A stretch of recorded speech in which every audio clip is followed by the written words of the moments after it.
Subscribe now and press the bell icon. Never miss an update. કેવળ એક પરમાત્મામાં શ્રદ્ધા અને સમર્પણનો સંદેશ આપનારી ગીતા સૌને પવિત્ર થવાનું જાહેર નિમંત્રણ આપે છે. સૃષ્ટિમાં ગમે તે સ્થળે વસતા અમીર અથવા ગરીબ, કુલીન તથા આદિવાસી, પુણ્યાત્મા કે પાપી, સ્ત્રી કે પુરુષ, સદાચારી કે અત્યંત દુરાચારી, સૌને એમાં પ્રવેશ છે.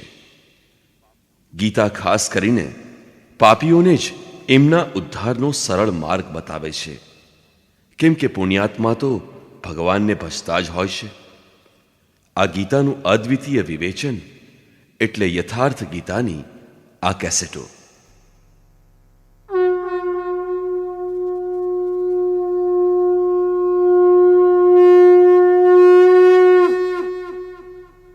ઓમ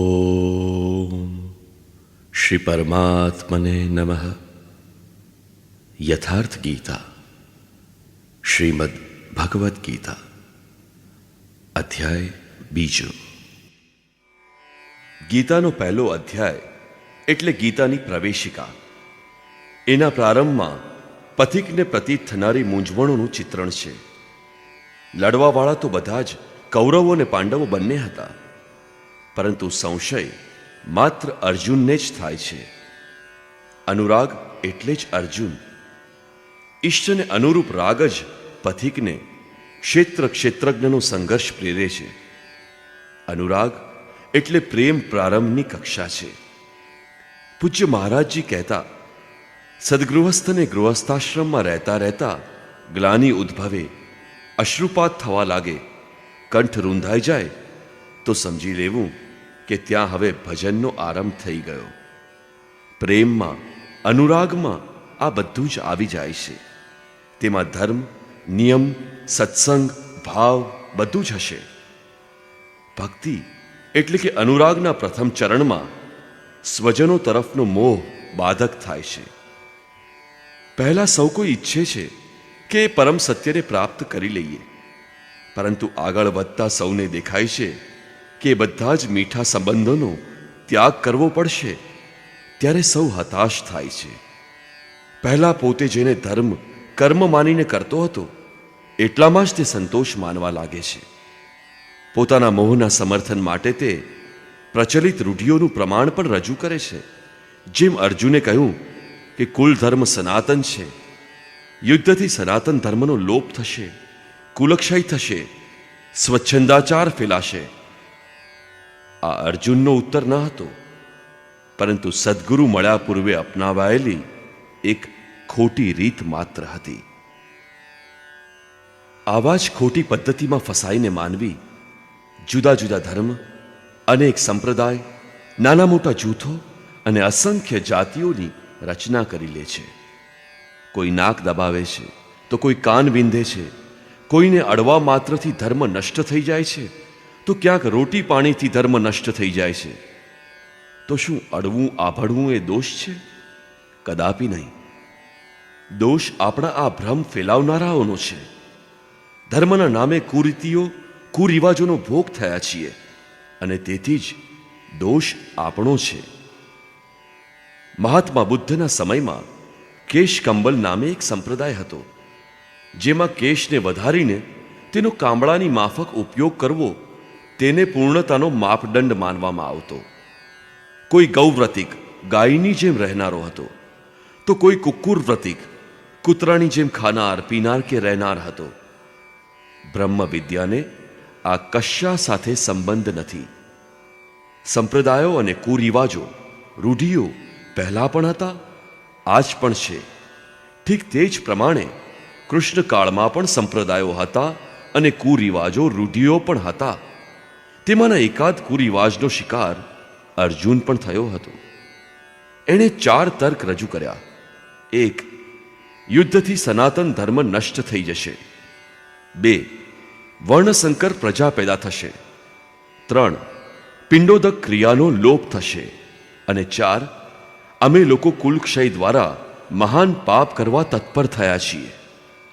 આ બાબતમાં યોગેશ્વર શ્રી કૃષ્ણએ કહ્યું. સંજય ઉવાચ.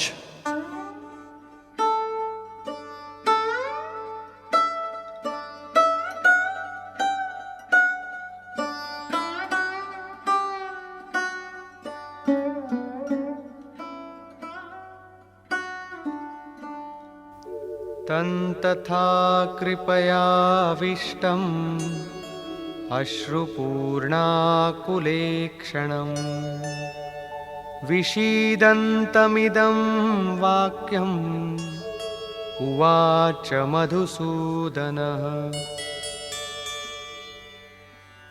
આગળ જણાવ્યા પ્રમાણે કરુણાસભર અશ્રુપૂર્ણ વ્યાકુળ નેત્રોવાળા તે અર્જુન પ્રતિ મધુસૂદન એટલે કે મદનો વિનાશ કરનારા ભગવાને આ પ્રમાણે વચન કહ્યા.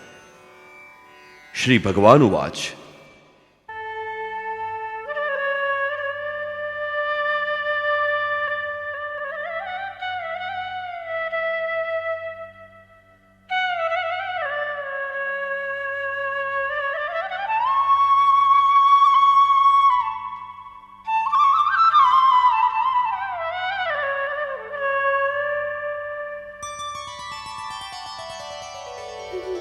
કુતસ્ત્વાકશ્મલમિદં વિષમે સમુપસ્થિતમ અનાર્યજુષ્ટમસ્વર્ગ્યમ અકીર્તિકરમર્જુન.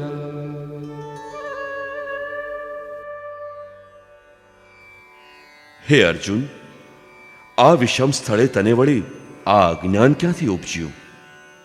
વિષમ સ્થળ એટલે જેના જેવું સૃષ્ટિમાં કોઈ અન્ય સ્થળ છે જ નહીં. જેનું લક્ષ્ય પારલૌકિક છે તેવા નિર્વિવાદ સ્થળ પર તને અજ્ઞાન ક્યાંથી ઉપજ્યું? અજ્ઞાન કેમ? અર્જુન તો સનાતન ધર્મની રક્ષા માટે કટિબદ્ધ છે. સનાતન ધર્મની રક્ષા કાજે પ્રાણ ન્યોછાવર કરવાની તત્પરતા બતાવવી એ શું અજ્ઞાન છે? શ્રી કૃષ્ણ કહે છે, હા, તે અજ્ઞાન છે.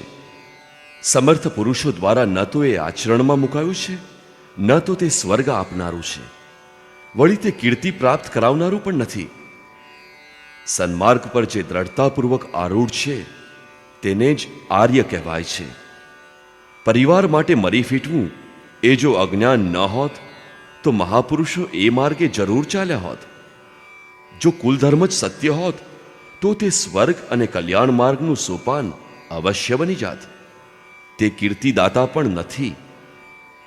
મીરા ભજન કરવા લાગી તો લોક કહે મીરા ભાઈ બાવરી, સાસ કહે કુલ નાશી રે.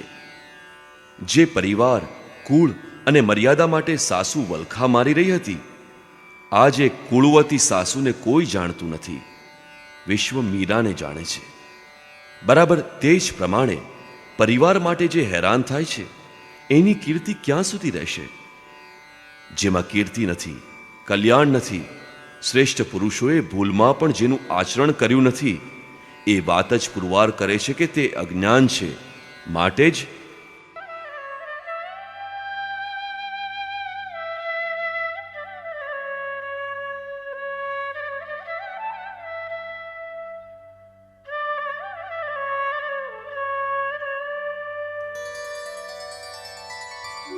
ક્લૈબ્યં માસ્મગમઃ પાર્થ નૈતત્વય્યુપપદ્યતે ક્ષુદ્રં હૃદય દૌર્બલ્યં ત્યક્તોત્તિષ્ઠ પરંતપ. હે અર્જુન, નપુંસક ન થા. શું અર્જુન નપુંસક હતો? શું તમે પોતે પુરુષ છો? જે પૌરુષહીન છે તે જ નપુંસક છે. સૌ પોતપોતાની સમજ પ્રમાણે પુરુષાર્થ તો કરે જ છે. ખેડૂત રાત દિવસ પરસેવો પાડી ખેતરમાં પુરુષાર્થ કરે છે. કોઈ વળી વેપાર કરવામાં પુરુષાર્થ સમજે છે, તો કોઈ પોતાના પદનો દુરુપયોગ કરવામાં પણ પુરુષાર્થ સમજે છે. જીવનભર આવો પુરુષાર્થ કરીને પણ અંતે તો ખાલી હાથે જ જવું પડે છે. તેથી સ્પષ્ટ છે કે આ પુરુષાર્થ નથી. શુદ્ધ પુરુષાર્થ તો છે આત્મદર્શન. ગાર્ગીએ યાજ્ઞવલ્ક્યને કહ્યું, નપુંસક પુમાન જ્ઞેયો યો ન વેત્તિ હૃદિ સ્થિતમ પુરુષમ સ્વપ્રકાશમ તસ્માનંદાત્મા ન વ્યયમ. જે માનવી હૃદયસ્થ આત્માને નથી ઓળખતો તે પુરુષ હોવા છતાં પણ નપુંસક છે. તે આત્મા જ પુરુષ સ્વરૂપ, સ્વયં પ્રકાશ, ઉત્તમ આનંદયુક્ત અને અવ્યક્ત છે. તેને પામવાનો પ્રયાસ જ પૌરુષ છે. હે અર્જુન, તું નપુંસકતાને પ્રાપ્ત ન થા. આ તારા માટે યોગ્ય નથી. હે પરમતપ, હૃદયની આ ક્ષુદ્ર દુર્બળતાને ત્યાગીને યુદ્ધ માટે ખડો થઈ જા. આસક્તિનો ત્યાગ કર. આ હૃદયની દુર્બળતા માત્ર છે. આ પરથી અર્જુને ત્રીજો પ્રશ્ન કર્યો. અર્જુન ઉવાચ,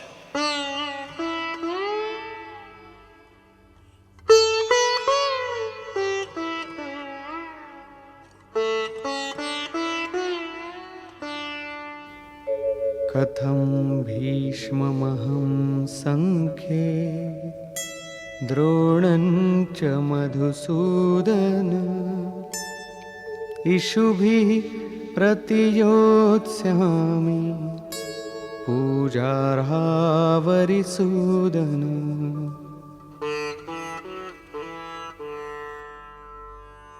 અહંકારનું શમન કરવાવાળા હે મધુસૂદન, હું રણભૂમિમાં પિતામહ ભીષ્મ અને આચાર્ય દ્રોણ સાથે કઈ રીતે યુદ્ધ કરું?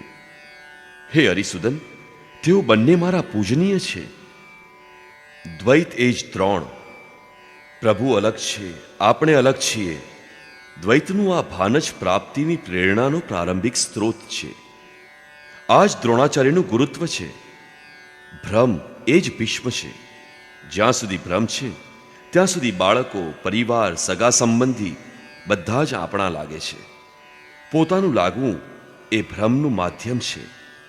આત્મા આને જ પૂજ્ય માનીને આની સાથે રહે છે અને સમજે છે કે આ પિતા છે, દાદા છે, આ કુળગુરુ છે, વગેરે વગેરે. સાધનાના પૂર્તિકાળમાં ન ગુરુ ન ચેલા, પુરુષ અકેલા. ન બંધુર ન મિત્રમ, ગુરુનૈવ શિષ્ય, ચિદાનંદ રૂપ શિવોહમ શિવોહમ. જ્યારે ચિત્ત એ પરમ આનંદમાં લીન થઈ જાય છે ત્યારે ન તો જ્ઞાનદાતા ગુરુ કે ગ્રહણ કરતા શિષ્ય શેષ રહે છે. આ જ પરમ સ્થિતિ છે. ગુરુ ગુરુત્વ પ્રાપ્ત કરી લે ત્યાર પછી ગુરુત્વ એક જેવું બની જાય છે. શ્રી કૃષ્ણ કહે છે, અર્જુન, તું મારામાં નિવાસ કરીશ. જેવા શ્રી કૃષ્ણ એવા જ અર્જુન. એ જ પ્રકારે ગુરુત્વ પ્રાપ્ત કરનાર મહાપુરુષ એક થઈ જાય છે. આવી અવસ્થામાં ગુરુનો પણ વિલય થઈ જાય છે. ગુરુત્વ હૃદયમાં પ્રવાહિત થઈ જાય છે. અર્જુન ગુરુપદને ઢાલ બનાવીને આ સંઘર્ષમાં પ્રવૃત્ત થતા ડરે છે. તે કહે છે,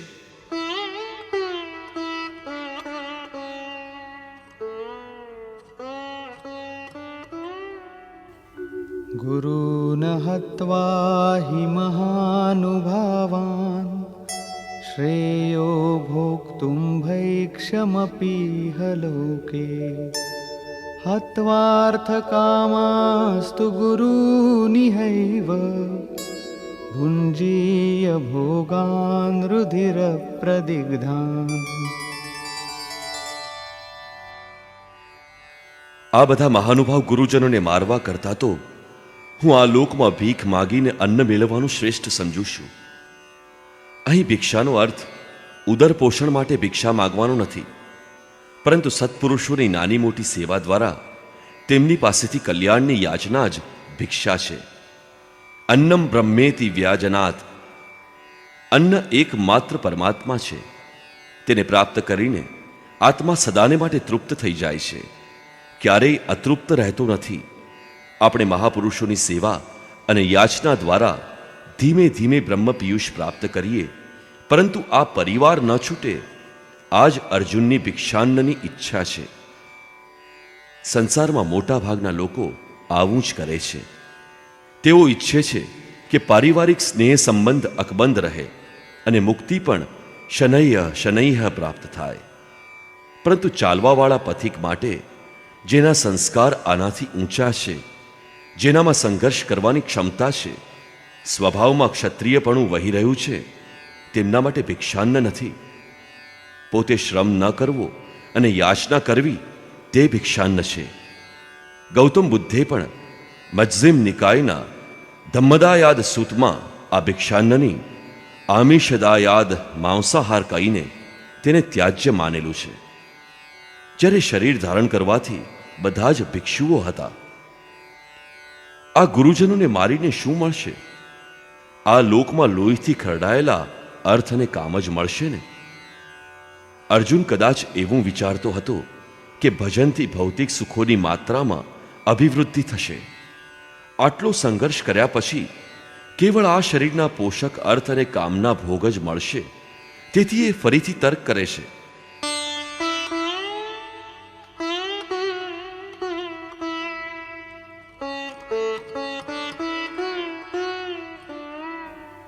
न चैतद्विद्मः कतरन्नो गरीयो यद्वा जयेम यदि वा नो जयेयो यानेव हत्वा न जिजीविषामः तेव स्थिताः प्रमुखे धार्तराष्ट्राः. તે ભોગો મળશે જ, એ પણ અનિશ્ચિત છે. અમને ખબર નથી કે અમારે માટે શું કરવું શ્રેયસ્કર છે, કારણ કે જે કંઈ મેં કહ્યું તે અજ્ઞાન પ્રમાણિત થઈ ગયું. આ પણ ખબર નથી કે અમે જીતીશું અથવા તો તેઓ જીતશે. જેને મારીને અમે જીવવા જ નથી માંગતા, એ જ ધૃતરાષ્ટ્રના પુત્રો અમારી સામે ઊભા છે. અજ્ઞાનરૂપી ધૃતરાષ્ટ્રથી ઉત્પન્ન મોહ વગેરે સ્વજનોનો સમુદાય જ મરી જશે. ત્યારબાદ અમે જીવીને શું કરશું? અર્જુન ફરીથી વિચારે છે કે જે કંઈ મેં કહ્યું તે અજ્ઞાન છે, તેથી તે પ્રાર્થના કરે છે. कार्पण्यदोषोपहत स्वभावः पृच्छामि त्वां धर्मसम्मूढचेताः यच्छ्रेयस्यान्निश्चितं ब्रूहि तन्मे शिष्यस्तेऽहं शाधि मां त्वां प्रपन्नम्. કાયરતાના દોષથી નષ્ટ સ્વભાવવાળો, ધર્મના વિષયમાં સર્વતા મોહિત ચિત્તવાળો હું આપને પૂછું છું, જે કંઈ નિશ્ચિત પરમ કલ્યાણકારી હોય એ સાધન મારા માટે કહો. શા માટે કહેવું જોઈએ? કારણ કે હું આપનો શિષ્ય છું, આપને શરણે છું. મારા પર શાસન કરો, માત્ર ઉપદેશ ન આપો, પરંતુ જ્યાં હું લથડું ત્યાં સંભાળો.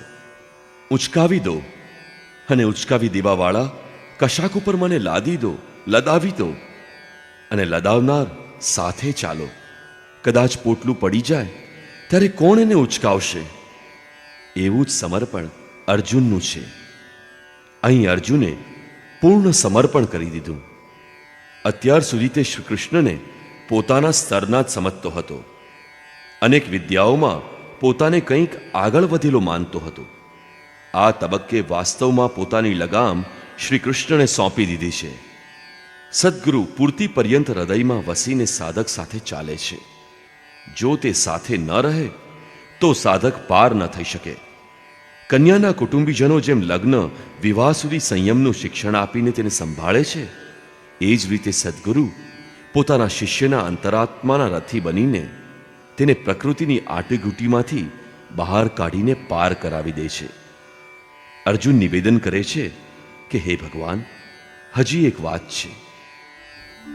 નહીં પ્રપશ્યામિ મમાપનુદ્યાત યચ્છોકમુચ્છોષણમિન્દ્રિયાણામ અવાપ્ય ભૂમાવસપત્નમૃદ્ધમ રાજ્યમ સુરાણામપી ચાધિપત્યમ. આ પૃથ્વી પર ધન ધાન્યથી સભર નિષ્કંટક રાજ્ય અને દેવતાઓનું સ્વામીપણું ઇન્દ્રપદ પામીને પણ મારી ઇન્દ્રિયોને શોષી લેનારા આ શોકને દૂર કરી શકે એવો કોઈ ઉપાય મને દેખાતો નથી. જો શોક જ થયો છે તો આ બધું લઈને પણ હું શું કરીશ? જો આટલું જ મળવાનું છે તો ક્ષમા કરો. અર્જુને વિચાર્યું, હવે આની આગળ બતાવશે શું? સંજય ઉવાચ. एवमुक्त्वा ऋषिकेशं गुडाकेशः परन्तप न योत्स्यैति गोविन्दम् उक्त्वा तूष्णीं बभूवः। સંજયે કહ્યું, હે રાજન, મોહ નિશાને જીતનાર અર્જુન અંતર્યામી શ્રી કૃષ્ણને હું યુદ્ધ કરીશ નહીં એમ કહીને ચૂપ થઈ ગયો. અહીં સુધી અર્જુનની દ્રષ્ટિ પૌરાણિક છે. એમાં સ્વર્ગને જ સર્વસ્વ માનવામાં આવ્યું છે. એમાં કર્મકાંડો સાથે ભોગોની ઉપલબ્ધિનું વિધાન છે. શ્રી કૃષ્ણ પ્રકાશ ફેંકશે કે આ વિચારધારા પણ ખોટી છે.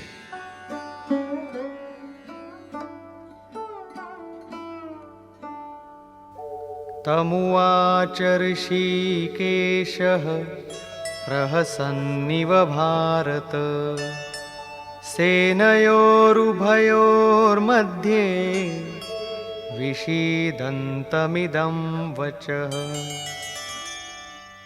તે ઉપરાંત હે ભરતવંશી ધૃતરાષ્ટ્ર, અંતર્યામી યોગેશ્વર શ્રી કૃષ્ણએ બંને સેનાઓ વચ્ચે ઉભેલા અર્જુનને હસીને આ પ્રમાણે કહ્યું. શ્રી ભગવાન વાચ. अशोचानन्वशोचस्त्वं प्रज्ञावादांश्च भाषसे गतासु न गतासूश्च नानुशोचन्ति पण्डिताः। હે અર્જુન, તું શોક કરવા યોગ્ય ન હોય એવો માટે શોક કરે છે અને પંડિતો જેવી વાણી બોલે છે. પરંતુ બુદ્ધિવાન પંડિતજનો જેમના પ્રાણ ચાલ્યા ગયા છે તેમના માટે, તેમજ જેમના પ્રાણ ગયા નથી તેમના માટે પણ શોક નથી કરતા, કારણ કે તેઓ પણ મૃત્યુ પામવાના છે. તું પંડિતો જેવી જ વાતો કરે છે. હકીકતમાં તું જ્ઞાતા નથી, કારણ કે न त्वेवाहं जातुनासं न त्वन्नेमे जनाधिपाः न चैव न भविष्यामः सर्वे वयमतः परम्। એવું નથી કે હું અર્થાત સદ્ગુરુ કોઈ કાળમાં ન હતા, અથવા તો તું અર્થાત અનુરાગી, અધિકારી અથવા જનાધિપાહ રાજાઓ અર્થાત રાજસી વૃત્તિમાં જોવા મળતો અહમ ન હતો. અને ન તો એવું છે કે આગળ આપણે બધા નહીં રહીએ. સદ્ગુરુ તો નિત્ય રહે છે, અનુરાગી હંમેશા રહે છે. અહીં યોગેશ્વરે યોગ અનાદિ છે એ વાત ઉપર પ્રકાશ ફેંકતા ભવિષ્યમાં પણ યોગ સદૈવ રહેશે એ વાત ઉપર ભાર મૂક્યો છે. મૃત્યુ પામનારાઓ માટે શોક ન કરવાનું કારણ દર્શાવી એમણે કહ્યું, देहिनोऽस्मिन् यथा देहे कौमारं यौवनं जरा तथा देहान्तरप्राप्तिः धीरस्तत्र न मुह्यति।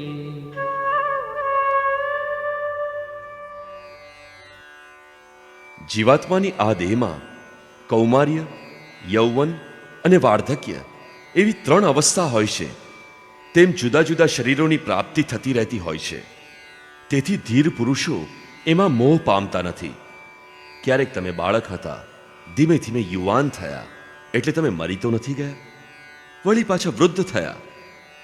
પુરુષ એક જ છે.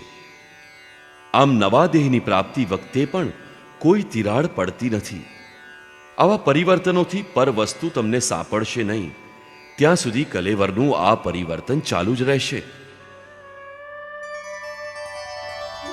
मात्रा स्पर्शास्तु कौन्तेय शीतोष्ण सुख दुःखदाः आगमापायिनो नित्याः तां स्थितिक्षस्व भारत।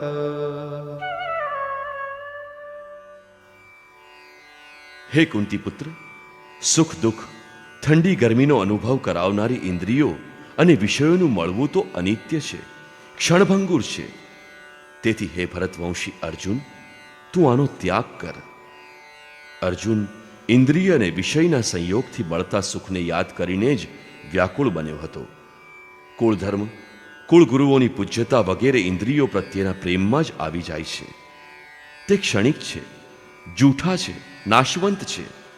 વિષયોનો સંયોગ ન તો હંમેશા મળશે, ન તો ઇન્દ્રિયોની ક્ષમતા સદા એવી ને એવી રહેશે. માટે અર્જુન, તું આનો ત્યાગ કર, સહન કર. કેમ? શું હિમાલયની લડત હતી કે અર્જુન ઠંડી સહન કરે? અથવા તો શું રણ પ્રદેશની લડત હતી કે જ્યાં અર્જુન ગરમી સહન કરે?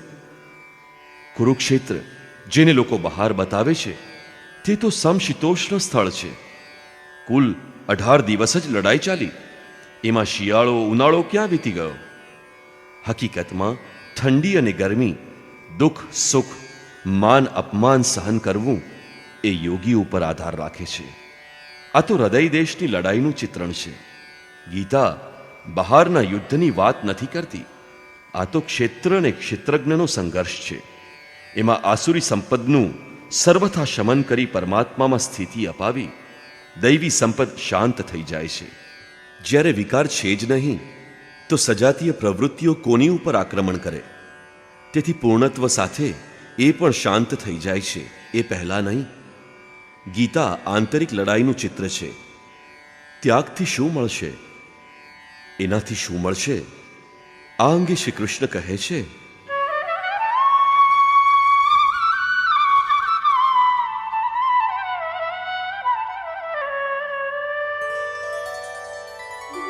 यं हि न व्यथयन्त्येते पुरुषं पुरुषर्षभ समदुःखसुखं धीरं सोमृतत्वाय कल्पते. કારણ કે હે પુરુષ શ્રેષ્ઠ, સુખ દુઃખને સમાન સમજનારા જે ધીર પુરુષને વિષયો અને ઇન્દ્રિયોનો સંબંધ વ્યથિત નથી કરી શકતો, તે મૃત્યુથી પર અમર તત્વની પ્રાપ્તિ માટે યોગ્ય થઈ જાય છે. અહીં શ્રી કૃષ્ણએ એક ઉપલબ્ધિ અમૃતની ચર્ચા કરી. અર્જુન વિચારતો હતો કે યુદ્ધના પરિણામ રૂપે સ્વર્ગ મળશે અથવા પૃથ્વી, પરંતુ શ્રી કૃષ્ણ કહે છે કે ન તો સ્વર્ગ મળશે કે ન તો પૃથ્વી, પરંતુ અમૃત મળશે. આ અમૃત શું છે?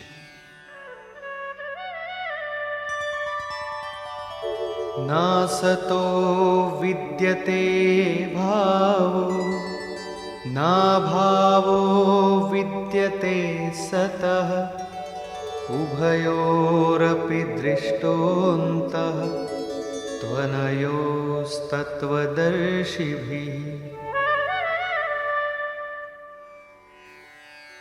અર્જુન, અસત વસ્તુનું અસ્તિત્વ નથી, તે છે જ નહીં, તેને રોકી શકાય નહીં.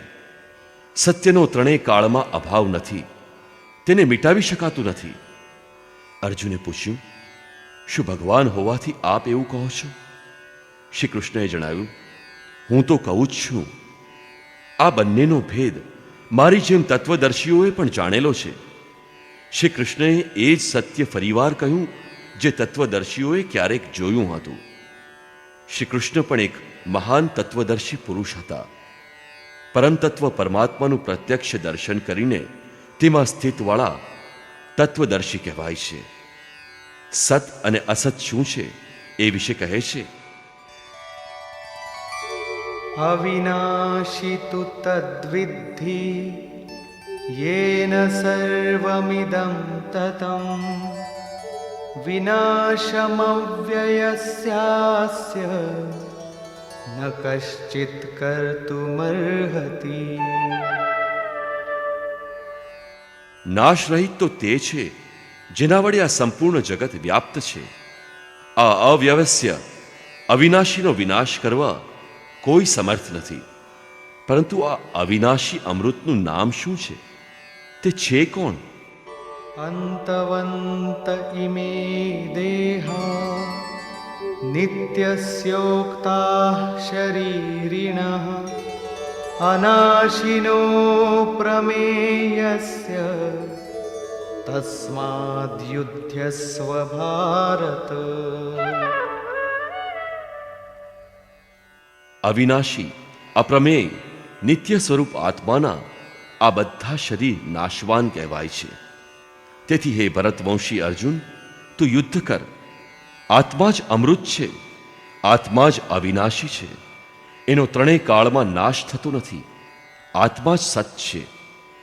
શરીર નાશવંત છે, આ જ અસત છે. એનું ત્રણેય કાળમાં અસ્તિત્વ નથી. શરીર નાશવંત છે, માટે તું યુદ્ધ કર. આ આદેશથી એમ સ્પષ્ટ થતું નથી કે અર્જુન માત્ર કૌરવોને જ મારે. પાંડવ પક્ષમાં પણ શરીર જ ઊભા હતા. શું પાંડવોના શરીર અવિનાશી હતા? જો શરીર નાશવંત હોય તો શ્રી કૃષ્ણ કોની રક્ષા કરવા માટે ઊભા હતા? શું અર્જુન કોઈ શરીરધારી હતો? શરીર જે અસત છે, જેનું અસ્તિત્વ નથી, જેને રોકી ન શકાય, શું શ્રી કૃષ્ણ એ જ શરીરની રક્ષા કાજે ઊભા હતા? જો એમ જ હોય તો તે પણ અવિવેકી અને મૂળ બુદ્ધિ છે. કારણ કે આગળ શ્રી કૃષ્ણ પોતે જ કહે છે કે જે કેવળ શરીરના માટે જ શ્રમ કરે છે તે અવિવેકી અને મૂળ છે. તે પાપી પુરુષ વ્યર્થ જ જીવે છે. તો છેવટે અર્જુન હતો કોણ? હકીકતમાં અનુરાગ જ અર્જુન છે. અનુરાગી માટે ઈષ્ટ સદા રથી બનીને રહે છે. સખાની જેમ એને માર્ગદર્શન આપે છે. તમે શરીર નથી. શરીર તો આવરણ છે, રહેવાનું મકાન છે. એમાં નિવાસ કરનારો તો અનુરાગ પૂરિત આત્મા છે.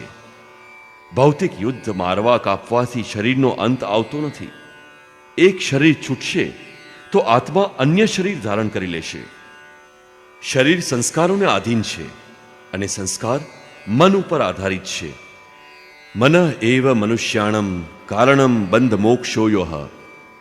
મનનો સર્વથા નિગ્રહ થવો, અચલ સ્થિર રહેવું અને અંતિમ સંસ્કારનો વિલય થવો એ એક જ ક્રિયા છે.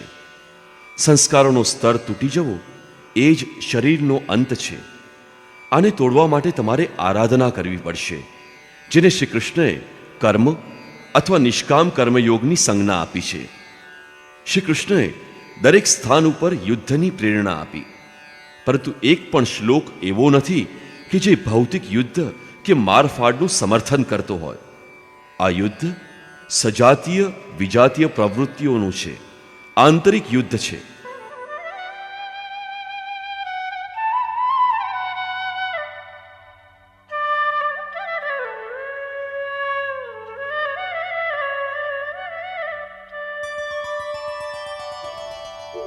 य एनं वेत्ति हन्तारं यश्चैनं मन्यते हतम् उभौ तौ न विजानीतो नायं हन्ति न हन्यते।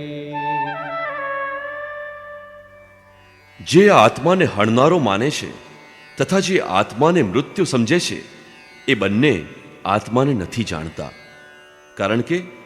કારણ કે આ આત્મા ન તો હણે છે ન તો હણી શકાય છે. ફરીથી આના ઉપર જ ભાર મૂકવામાં આવ્યો છે. न जायते म्रियते वा कदाचिन् नायं भूत्वा भविता वा न भूयः अजो नित्यः शाश्वतोऽयं पुराणो न हन्यते हन्यमाने शरीरे। આ આત્મા કોઈ કાળે જન્મતો નથી અને મરતોય નથી, કારણ કે એ વસ્ત્ર જ બદલે છે. આ આત્મા હોવાથી બીજું કંઈ થઈ શકવાનું નથી, કારણ કે આત્મા સત્ય છે, નિત્ય છે, શાશ્વત અને પુરાતન છે. શરીરનો નાશ થવાથી તેનો નાશ થતો નથી. તમે કોણ છો? સનાતન ધર્મના અનુયાયી. સનાતન કોણ છે? આત્મા. તમે આત્માના અનુયાયી છો. આત્મા, પરમાત્મા અને બ્રહ્મ એકબીજાના પર્યાય છે. તમે કોણ છો? શાશ્વત ધર્મના ઉપાસક. શાશ્વત કોણ છે? આત્મા, અર્થાત અમે તમે આત્માના ઉપાસક છીએ. જો તમે આત્મિક પથને નથી જાણતા તો તમારી પાસે શાશ્વત સનાતન નામની કોઈ વસ્તુ નથી. એને કારણે તમે નિસાસા નાખો છો તો પ્રત્યાશી અવશ્ય છો, પરંતુ સનાતન ધર્મી તો નથી જ. સનાતન ધર્મના નામ ઉપર કોઈ કુરીતિના શિકાર છો. દેશ વિદેશમાં માનવ માત્રમાં આત્મા જ એક સમાન હોય છે. માટે વિશ્વમાં ક્યાંય કોઈ આત્માની સ્થિતિ અપાવનારી ક્રિયા જાણતું હોય અને તેના પર ચાલવા માટે પ્રયત્નશીલ હોય તો તે સનાતન ધર્મી છે. ભલેને તે પછી પોતાને ખ્રિસ્તી, મુસલમાન, યહૂદી અથવા તો બીજું કંઈ કેમ ન ગણાવે.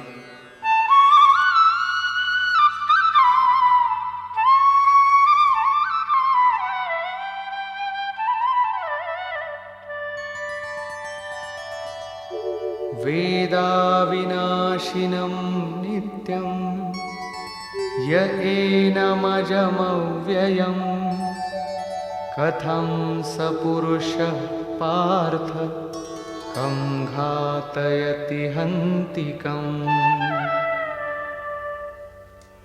પાર્થિવ શરીરને રથ બનાવીને લક્ષ્ય પર અચૂક નિશાન તાકવાવાળા પુથાપુત્ર અર્જુન, જે પુરુષ આ આત્માને નાશરહિત, નિત્ય, અજન્મા અને અવ્યક્ત જાણે છે, તે પુરુષ કેવી રીતે કોઈને મરાવી શકે અને કઈ રીતે કોઈને મારી શકે? અવિનાશીનો વિનાશ અસંભવ છે. અજન્મા જન્મ નથી લેતો, માટે શરીર માટે શોક ન કરવો જોઈએ. આને જ ઉદાહરણથી સ્પષ્ટ કરે છે. वासांसि जीर्णानि यथा विहाय नवानि गृह्णाति नरोपराणि तथा शरीराणि विहाय जीर्णान्यन्यानि संयाति नवानि देहि. જે મનુષ્ય જીર્ણાની વાસાંસી, જીર્ણ શીર્ણ જૂના વસ્ત્રોનો ત્યાગ કરીને નવા વસ્ત્રો ધારણ કરે છે, ઠીક એ જ પ્રકારે આ જીવાત્માઓ જૂના શરીરોને ત્યાગીને બીજા નવા શરીરો ધારણ કરે છે. જો જીર્ણ થયા પછી જ નવા શરીરને ધારણ કરાય છે તો પછી શિશુ કેમ મરી જાય છે? આ વસ્ત્ર તો હજી વિકસિત થવું જોઈએ. વસ્તુતઃ આ શરીર સંસ્કારો પર આધારિત છે. જ્યારે સંસ્કાર જીર્ણ થઈ જાય ત્યારે શરીર છૂટી જાય છે. જો સંસ્કાર 2 દિવસના છે તો બીજા જ દિવસે શરીર જીર્ણ થઈ ગયું. એના પછી મનુષ્ય એક શ્વાસ પણ વધુ ન જીવી શકે. સંસ્કાર જ શરીર છે. આત્મા સંસ્કાર પ્રમાણે જ નવું શરીર ધારણ કરે છે. છાંદોપનિષદમાં કહ્યા પ્રમાણે અથ ખલુ કર્તુમયઃ પુરુષઃ યથા ઇહૈવ તથૈવ પ્રેત્ય ભવતિ કૃતમ લોકમ પુરુષો વિજાયતે. અર્થાત તે પુરુષ ચોક્કસ સંકલ્પમય છે. આ લોકમાં પુરુષ જેવો નિશ્ચયવાળો હોય છે તેવો જ અહીંથી મૃત્યુ પામ્યા પછી થાય છે. પોતાના સંકલ્પથી બનાવાયેલ શરીરમાં જ પુરુષ ઉત્પન્ન થાય છે. આ પ્રમાણે મૃત્યુ શરીરનું પરિવર્તન માત્ર છે. આત્મા નથી મરતો. ફરીથી આત્માની અજર અમરતા પર ભાર મૂકે છે.